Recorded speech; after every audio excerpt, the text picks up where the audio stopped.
My name is Helen Dallimore, and you're listening to 11, the official theatre podcast.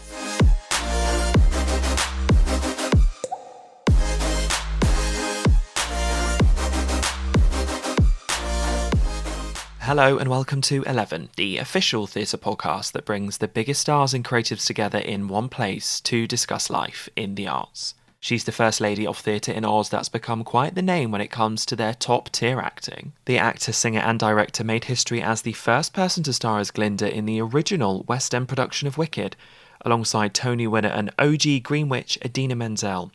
It's a role that saw her bow before royalty at the Raw variety show during a UK television debut performance of Defying Gravity. Not done with one of the most iconic and camp roles in theatre, she headed up the first ever Australian production of Legally Blonde as the hilarious Paulette, alongside Wicked Australia's first ever Glinda, Lucy Durack. She's also appeared on screen, television, on stage in Spring Awakening, and is, hopefully, all being well in the era of post-COVID, as Mum Margaret New in the debut Australian viewing of Everybody's Talking About Jamie, belting out He's My Boy, scheduled for the Sydney Opera House and later a tour. She also played Miss Adelaide in Guys and Dolls, Judy Garland in End of the Rainbow, and created the role of Simone in Up for Grabs, a role later played by Madonna in the West End. So it's easy to see how she's become one of the most prominent figures in Australian theatre. So let's go direct to Australia to talk Glinda, Idina Menzel, British accents, living in London, being an actress above everything else, the pressures of originating signature roles, and her overflowing hope that she will soon get to star in that production of Everybody's Talking About Jamie. It's the fabulous Helen Dallimore on this, the next episode of 11, the official theatre podcast. Just to let you know, due to the COVID-19 global pandemic, Helen and I connected digitally on opposite sides of the world, so please forgive any brief moments while we wait for the internet to catch up. Enjoy.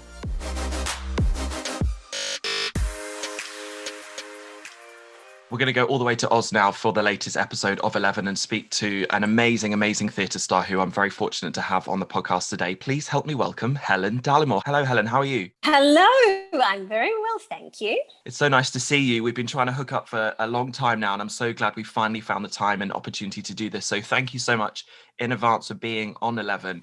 We should say, on opposite sides of the world. So there is an ever so slight delay. So I'm going to apologise in advance to the listeners, but also yourself if I talk over you. I promise you it's certainly nothing personal, but we've got so many things to talk about and to jump into.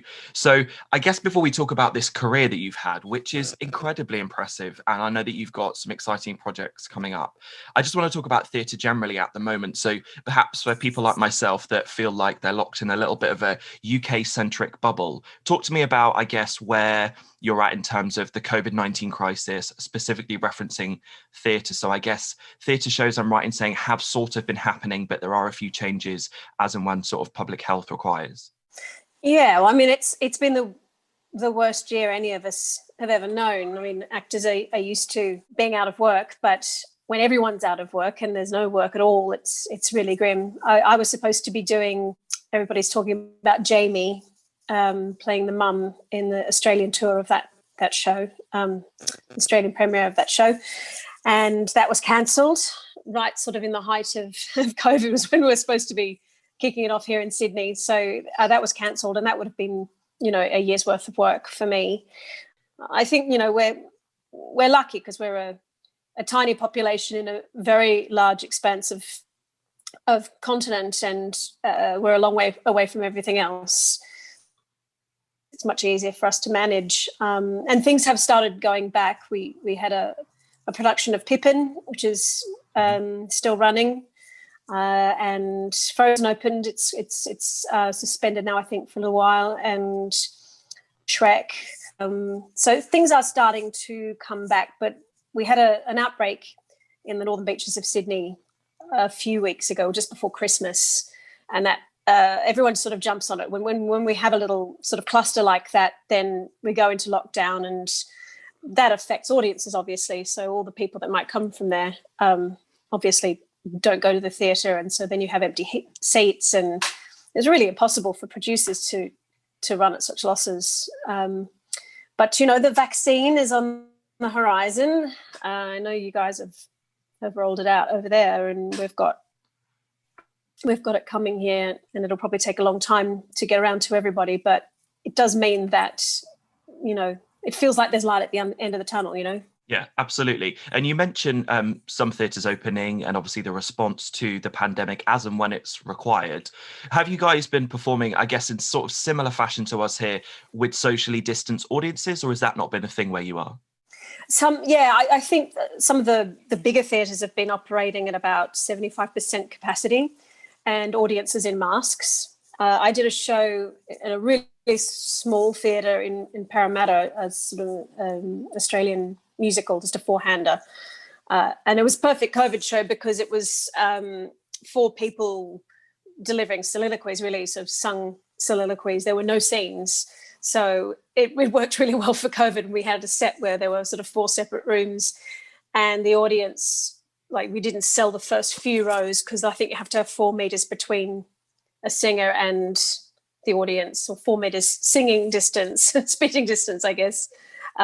Depends on how plosive a singer you are. And that worked really well. But yeah, everybody's sitting in the theatre in masks. It's crazy, and, you know, sort of muffled laughs or I can imagine it is quite strange for an audience. It's a new world. But also for actors on the stage to look out to just lots of material, essentially. It must be a bit like you miss the smiles in a way. Yeah, it's really strange. And my first audition that I did after we came out of lockdown, we might have still been in lockdown, actually. It was sort of almost a year since I'd auditioned for anything. And I was kind of really out of form because I hadn't done it for so long, but also the whole panel were in masks, and it really threw me. I went out there and all the things that I knew to be true were no longer true. Like, it was just strange because there was, you know, you can't see if someone's smiling or receiving a performance, and it's very odd. One of the little pockets and things that I think we are, as audience members and theatre makers, keeping safe and very sacred is the fact that theatre can continue in some way. And you guys in Australia are very much talked about here in the UK because you are not only just getting the virus under control, but you are persevering with theatre in a safe way. And it feels like you guys really are leading the charge. Does it feel safe for you when you have been in a theatre? Yeah, it feels really safe, actually. I mean, with everyone in masks and everyone keeping their distance, it feels fine to me. And honestly, our cases are so low. We have so little community transmission that I think we might feel differently if the numbers were higher and you had a higher chance of getting it. But I think I feel fine on stage and in the audience. And I think we just all have a newfound appreciation for being in a theatre. I know that the few times that I've been in the audience, I've just relished it so much more because I've missed it so terribly. And communing, you know, I mean, what this virus has done is it's taken that thing away from us that makes us human beings, which is to commune with one another and have ceremony and share. And, you know, and that's what theatre is. And I think we've all really missed that. And I remember feeling quite misty-eyed the first time I sat in an audience after, you know, almost a year. Absolutely, 100%. You are so right when you say about not just the enjoyment of theatre, but the need for theatre as well, and the arts in particular. We've all spent so much time in lockdown, you know, watching television programs, and we've been watching box sets. I mean, I never want to see a box set again in my life. I've watched so many of them, but getting that sort of that instant, constant, and, you know, very much needed connection to the arts just shows how important it all is. And I love the sense of positivity that you have, how, you know, things can happen as we look to Australia and you know, people on your side of the world, that things can go back to normal as much as possible. I'm not quite sure we'll ever get back to the sense of normal we once knew for a while, but it's exciting that things are being planned. It's exciting that things are happening. And you mentioned it there, so I'd love to talk about a show that's actually very dear to my heart and also people in the UK, and that is Everybody's Talking About Jamie, because it was a show that you were scheduled to do. It obviously started in Sheffield. I was lucky enough to see the very, very first pre West End production, and I mean, I don't know how much you know about that show in terms of research, or if you've had the opportunity to watch perhaps the cinema recording, but I know you probably know it very well. And I mean, let's be honest, it's just a bloody good show. Tom McRae, who wrote the book is actually an old friend of mine.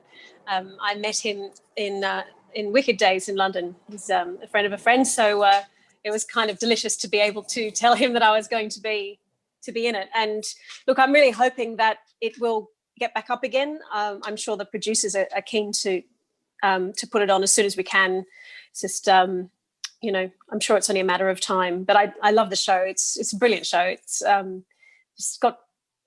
just heartwarming, and it's fun, and it's got something to say, and it's charming and inclusive, and everything you want. And I don't really feel like there's been a show like it. I know there's been sort of American versions of productions like Kinky Boots and obviously Priscilla, but I feel like Jamie sits in a bracket all of his own, which I imagine for you as an actress and as a singer must be quite exciting, that you get not only to originate a role in your country, but also get to put your stamp on something very fresh. Yeah, absolutely. I love to be the first. And she's such an amazing character, and let's face it, she's got one of the best songs written. Oh my gosh. Ever written for the musical theatre stage. So I'm really looking forward to smashing that out when I get a chance. Are you not a little bit terrified though? Because I mean, not that I want to add any more pressure to a role that I know you're obviously very excited about playing, but that song is huge and you absolutely have the vocals for it. But I mean, the emotional side of it, the fact people love it, it sits at the perfect point in the show. I mean, you really are sort of going to steal the show. Well, I probably won't steal the show from the gorgeous young man who's being cast as Jamie, James Meduse. And if we get it up again, then I hope that James will be doing it. And he's just an absolute heartbreaker. But yes, I was terrified to audition because I had to audition with that number, obviously. And I first heard it, I thought, shit, okay, pressure's on. But, I sung it enough times through the audition process that I now feel like, if I can win the role with it, then I should be able to win over the audience. In terms of, I guess, looking at some of the other women that have played that role, are you the sort of person that will look at what they've done and try and do it similarly, or are you the sort of same person that would look at it and try and do it different? I guess, how do you approach taking on something that people might have come in contact with before? Well, I mean, I'm an actor first, so I really do approach things from where I would start. I will look at other people's performances, but I think emulating somebody else is not as fun as trying to find where that character might sit in terms of your own range. So I wouldn't want to reinvent the wheel, because obviously she's written a certain way. It'll certainly be my version of her. In terms of accents, the show is a very specific Sheffield accent, somewhere that I've actually lived, and I know it's a very difficult accent to do. We know you can do a lovely Right. English accent. Are you going big? Are you going for the Sheffield accent? And how are you getting on? Yeah, we're all doing the Sheffield. Well, I did it in the audition, and I did a fair bit of work on it for that. And if and when it gets up again, I'll be working really hard to make sure that's as good as it can be. I'm a bit out of practice now, so don't ask me to do it. You were like, don't even try it. It's a good accent. I will say that. It's a good accent, but it's a tough accent. Don't even do. I love that. Well, luckily, though, I won't have too many people from Sheffield actually here to watch it. Well, I think you're probably right in some sense, but those Jamie fans are hardcore. I think you've experienced hardcore fans with Wicked and Legally Blonde. They'll be on that plane quicker than you realise. So I'd be ready for, I was going to say notes. You won't need notes, but be ready for some comments. Some lovely thick Sheffield accents coming for you. I know. All the fan pages have already friended me on Instagram. Those people are very protective of that show. And I don't know if you'll get the opportunity, I'm sure you will, to meet Jamie Campbell, the person who the show is originated on and about. But him and his mum are two of the nicest people I've ever had the pleasure of interviewing, and the story itself is wonderful, and I'm so glad that it's getting the opportunity to travel the world from a little show that I reference, starting in Sheffield to this huge West End hit, touring the UK. I know it's been in Asia and now to Australia. It's a wonderful show, so fingers crossed, and good luck to you with that role. You are going to be amazing. Thank you. And a movie soon too, right? With Richard E. Grant. I mean, the success of the show is huge, and the film is exciting. So it just means even more people are going to come and see you in the show. Exactly. Amazing. Let's talk about a show that I love talking about, and some of my friends actually got the opportunity to come and see you in, and they kept talking about this lady that played Paulette, and I said, I know who that lady is. You don't need to explain to me the talent of her, and that is Legally Blonde. I mean, signature role again, another role that we all know. I mean, you don't make easy roles for yourself by playing these parts that we all love. And by the sounds of it, you did such a fantastic job. Was it exciting to get to play? I think it's fair in saying one of the most signature and iconic roles in movies. I mean, everybody knows that role, right?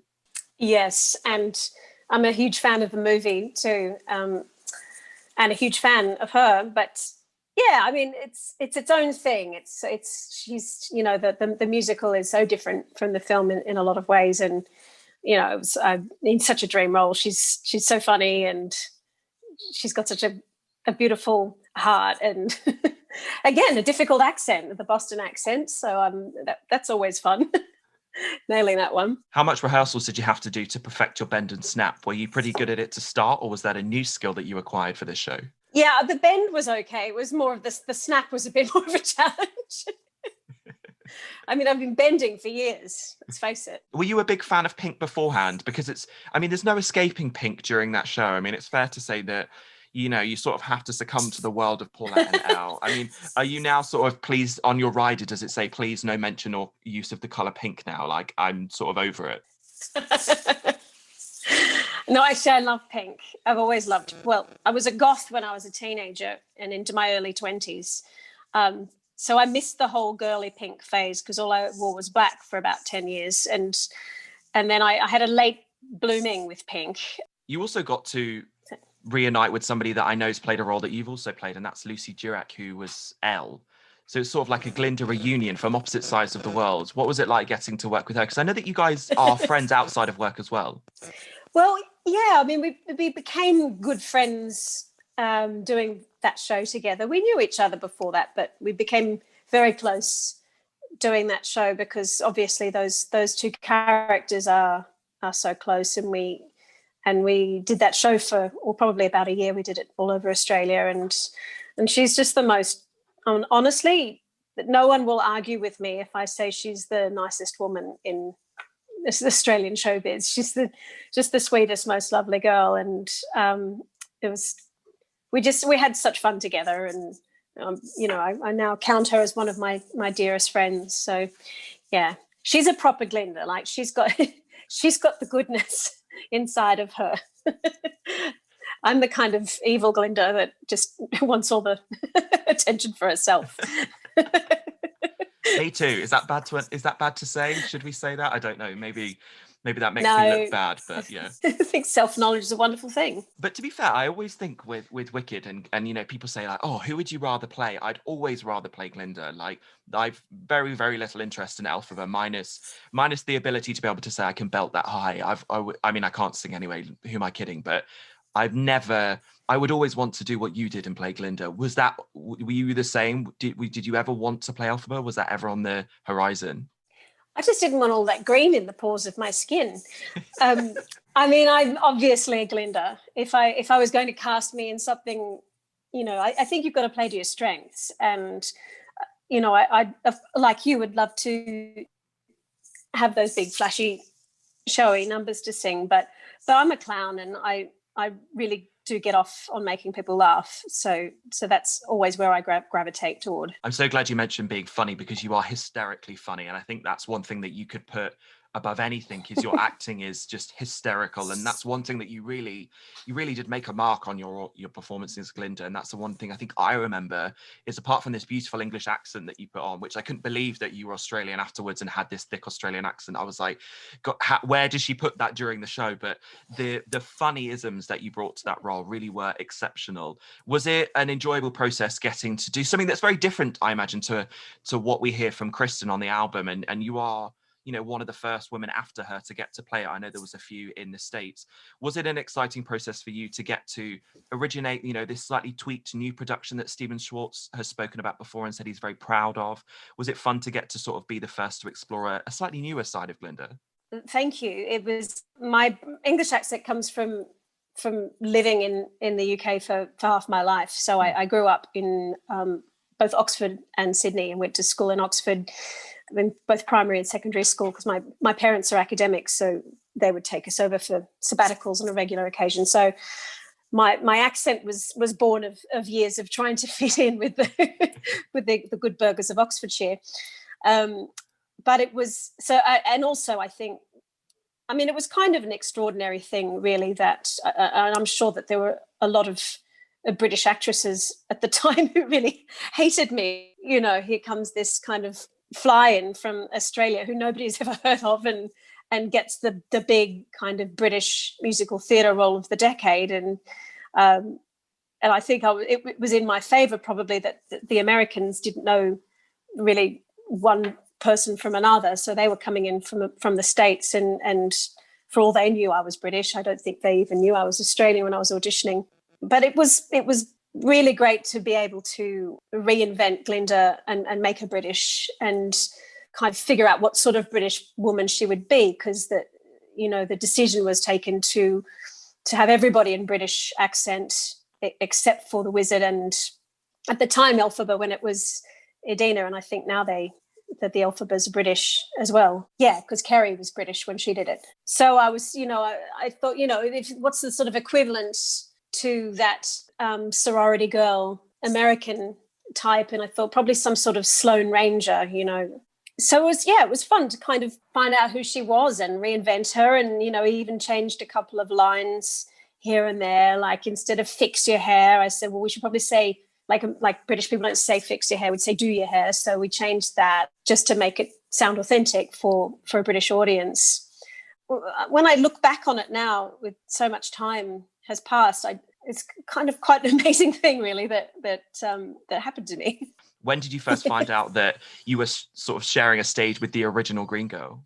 I was so lucky, because Idina is just the most wonderful, lovely woman, and she's a real actress. She's apart from that incredible voice she's got, she's a proper actress, and because I didn't really come from a musical theatre background. I came from a straight acting background, and so I approached the role as an actress rather than as a musical theatre performer, and I think she really appreciated that, and she really wanted to work with me as an actress first. And so we had this great rapport, and I think it showed.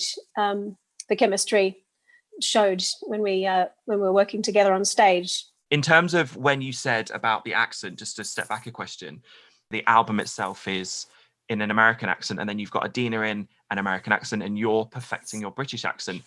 Was it hard not to mimic what she said, or was it quite easy to go off into, I guess, a bubble of your own and to do that? Because I'm somebody that does pick up accents a lot. I'm quite shocked that I haven't started imitating yours yet.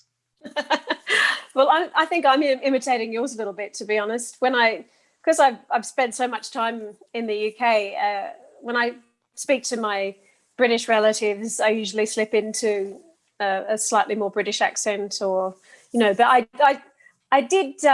I was fine with her. She's so American. Do you know what I mean? Like, she's. It was easy to be in my own bubble. I like the reference there too. Is there a reason why you didn't continue with the role to Australia? Was that ever on the cards? Look, it was on the cards for a bit, but I'd never done anything for as long as that. So I did that for a year, and I'd never done anything for that long before, because the longest sort of play run I'd done was probably 8 weeks. And I was exhausted, and it was so taxing, really, doing that role for that long. And I was ready to do something else. That seems fair. I thought, I can't really top this. I can't really top originating the role in the West End. You forget how exhausting those types of roles are, especially, originating stuff from rehearsals and stuff. So I think that's more than fair. Sometimes being completely knackered is a really, really good reason to go, I'm going to leave that memory there. So I feel you on that one. You can hear some kookaburras now in the literally in the gum tree out the front. Can you hear that? Just a little bit, yeah. It's fun. About this time, it's dusk now. About this time every night, they laugh hysterically for about a minute, and sometimes I might take a small bow or just saying, thanks very much.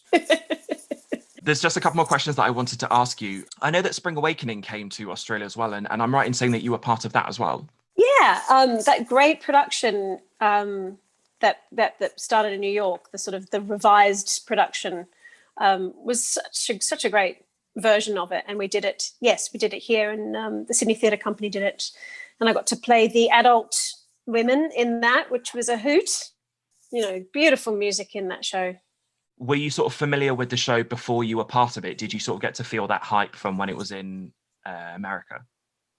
A little bit. I found out more about it once I was cast. It was odd because the roles I didn't sing at all in it.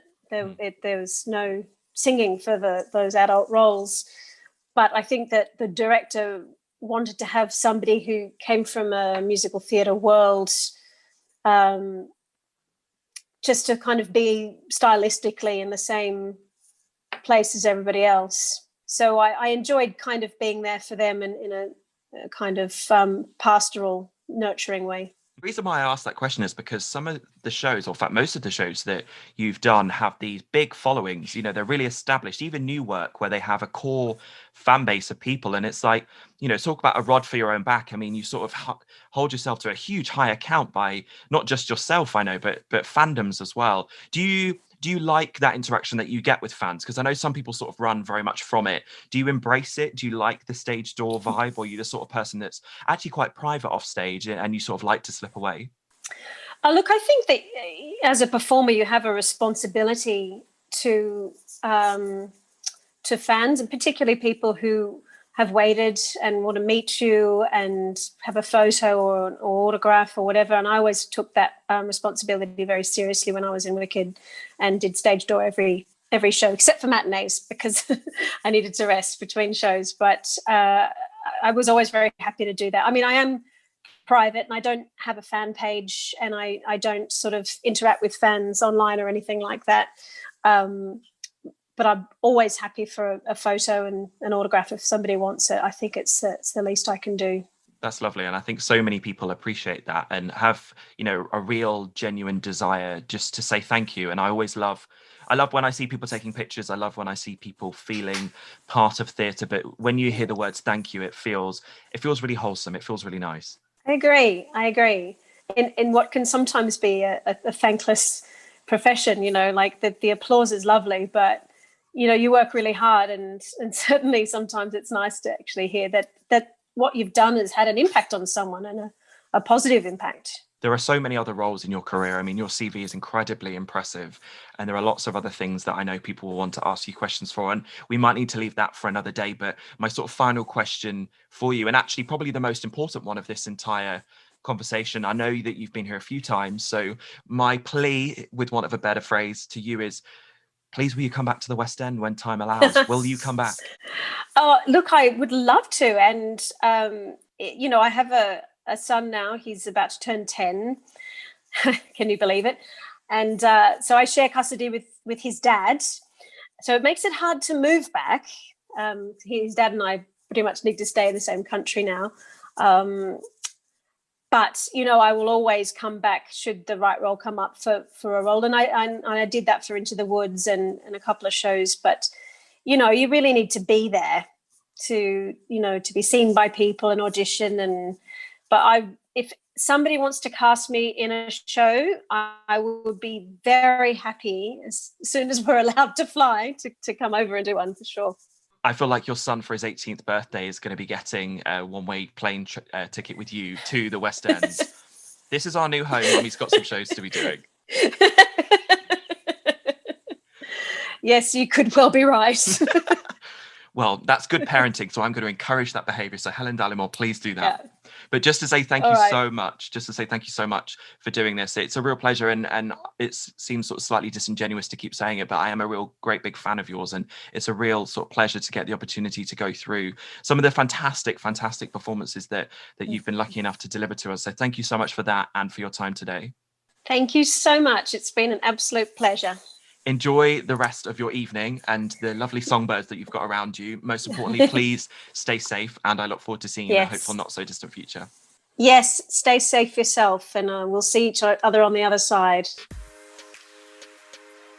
You've been listening to 11, the official theatre podcast. Find out more about 11 at 11podcast.com or via our official social channels.